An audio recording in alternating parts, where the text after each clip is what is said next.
kind introduction, Craig. Kind of a tough act to follow with those student speakers, don't you think? It's indeed an honor to be with you here this morning as we thank and honor the veterans from all our military branches, and also to the people whose names are going to be added to our Veterans Monument.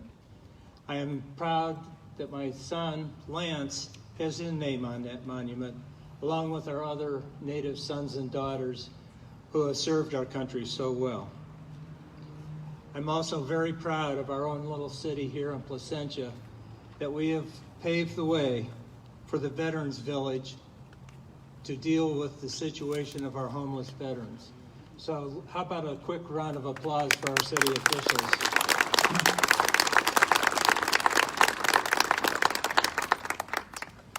While we are honoring all the branches of the armed forces today, I want to spend a little bit of time talking about my branch, the U.S. Navy, and more specifically, the U.S. Submarine Force.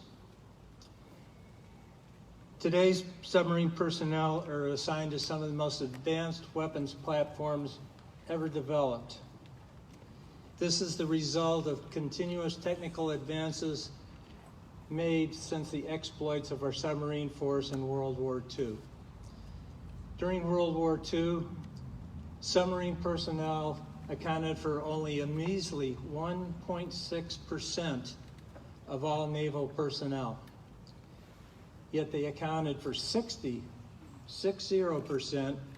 of all the enemy shipping loss. That was over 1,300 vessels totaling over 5 million tons of tonnage. Today's submarine force is equally small, but they're still at the vanguard of Navy operations. Today, the submarine force operates approximately 80 submarines, nuclear powered. They're clean, modern, and well equipped. That wasn't the case in World War II. Back then, the ships were cramped, dirty, had very few of the creature comforts that most naval ships enjoyed. A true story from World War II illustrates my point. Seems the submarine had pulled into a friendly port and were enjoying some well-deserved liberty. And one night, as one of the sailors was stumbling back on board, the duty chief noticed that he had something in a gunny sack. When he looked in the gunny sack, he found it was a skunk. Oh, no. So the chief immediately told him he couldn't bring it on board the submarine, and the sailor said, "Why not, chief?" Well, the chief was taken back. He wasn't used to his authority being questioned. And all he could stammer out was, "Well, think of the smell." And the sailor replied, "Oh, hell, chief, he'll get used to it. We did."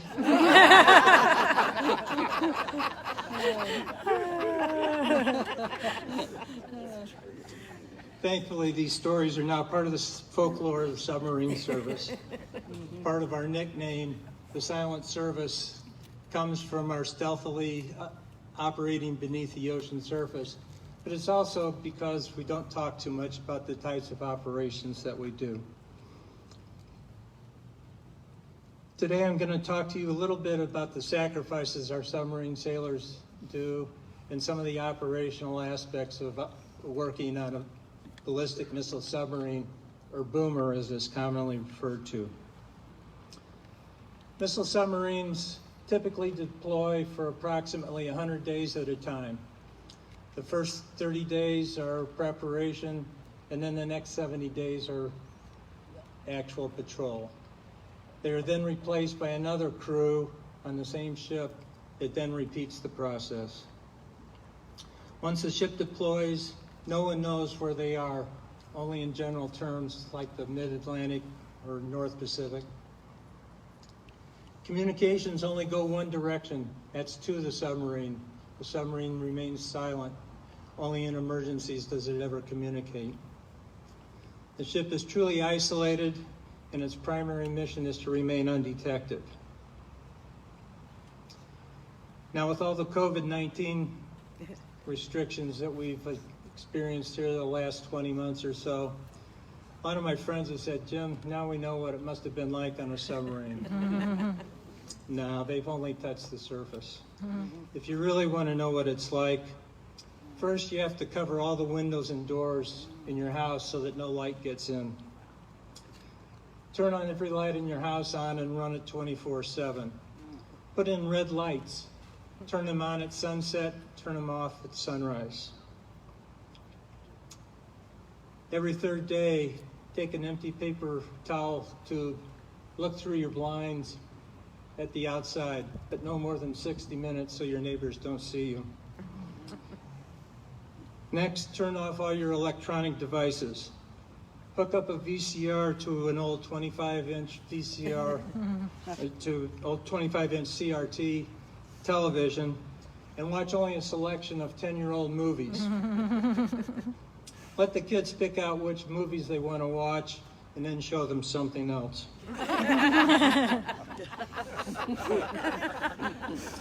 For news, you'll only be allowed to download a one-page summary of the day's events, and then only the positive news, which makes it probably even shorter. Repeat the above for the next 70 to 75 days, and then you'll have a much better appreciation of what it's like to deploy on a submarine. Of course, you'll still have your family with you. Imagine doing it by yourself. Now imagine what happens when you return from patrol. If you've been deployed, you've had nothing but adult conversations for the last 100 days. If you're the spouse remaining at home, probably a large majority of your conversations have been with young infants. Reuniting takes some time to adjust. To do it right is even harder. Now think of the mental stress that goes through our sailors and their families. About 80% of the crew of 120 or so are between the ages of 18 and 24. Just think, no Facebook, no YouTube, no Instagram, no TikTok, no following friends and family, no sharing life's accomplishments. Imagine 70 days of this. Most 18 to 24-year-olds can barely go 10 minutes. Now think of an environment with no news other than a brief summary every couple of days. No following your favorite sports team, community news, weather, political events. Okay, maybe they wouldn't miss the last one, but you get the idea. Now imagine the submarine crews who deployed in March of 2020, only to return 2.5 months later to a world that was shut down and they knew nothing of the real causes. The sacrifices of our submarine crews are indeed unique and substantial. But what is the real business of a nuclear missile submarine? In short, it is to deter our enemies from ever trying to start a nuclear war. Because no one knows where a submarine is located, its missiles are considered 100% survivable. Thus, anyone launching an attack against the United States or its allies can be guaranteed of a retaliatory strike. This approach is called mutually assured destruction, or MAD, an accurate acronym if ever there was one. Now, to ensure that each submarine would execute its strike properly, there's a tremendous amount of training that goes on and a lot of safeguards. The crews each have their assigned duties, and there are many random exercises to ensure the procedures are followed flawlessly.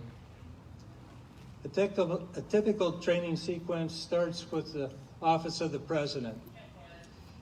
You've seen the little case that the aide to the president carries around with him wherever he goes. That carries the launch codes. They are then transmitted to the submarine on a secure frequency that lets the submarine know that they are receiving an emergency action message. At that point, the submarine goes to battle station's missile, and a whole flurry of activity commences. First, the communication team. They verify that the message is correct and authentic, that nobody's hacked into the system to send a false message. One two-man team opens a safe that another two-man team then opens to uncover two sets of keys. One set of keys goes to the commanding officer who controls things at the launch control panel in the control room. The other set of keys goes to the missile control panel that is manned by the executive officer. While they're doing their thing, the ship is manning battle stations. Their best watch standards are getting in place so that they have the best success for a launch. The ship then proceeds to periscope depth, make sure that everything is clear. When it's safe, the ship comes down and slows to a speed of 1 to 2 knots, and then commences hovering in place to provide a stable platform to launch the missiles. Meanwhile, the missile team is doing their thing. And just like the launch of any missile or space shuttle, there's a rigorous checklist that they must go through to make sure that everything is ready for launch. When they've completed that checklist, the executive officer turns his keys. It sends a signal to the commanding officer, who then turns his keys and gives the order to launch. Because these were mostly exercises, this is the point where the submarine terminates the exercise and everybody returns to their pre-launch duties. However, if there was an actual launch, once the CO okays the launch, the missile gas generators are ignited, and they push a 65-ton Triton missile out of the ocean through the surface, where the rocket motors ignite and start on their way to their intended target thousands of miles away. At an appropriate altitude, the nose cone separates from the rockets and the multiple warheads are deployed. After each missile goes away, the submarine has a unique challenge. Because it has lost 65 tons of weight, it must compensate for that, and it must do it quickly. That's about 15,000 tons of seawater that you have to bring on board the submarine to keep submerged. To put it in even more relatable terms, that's about the size of an average backyard swimming pool. Fortunately, the submarine has a hovering system that does this in seconds. From the time that they receive their first message until the first missile is away, it takes anywhere from 12 to 15 minutes. Each missile is launched at 15 to 30 second intervals. Seeing this scenario play out so often, I was always amazed at how smoothly everything seemed to go. You could see firsthand the professionalism of each sailor on board the ship, and I thought, it really made the sacrifices worthwhile. It also made me think of how grateful I was that we were only doing this as a training exercise.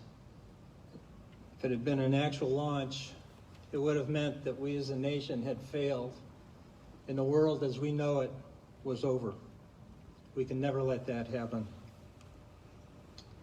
Thankfully, there are several submarines deployed as we speak here this morning, protecting our nation from a nuclear holocaust. They might be part of the silent service, but their actions are screaming freedom.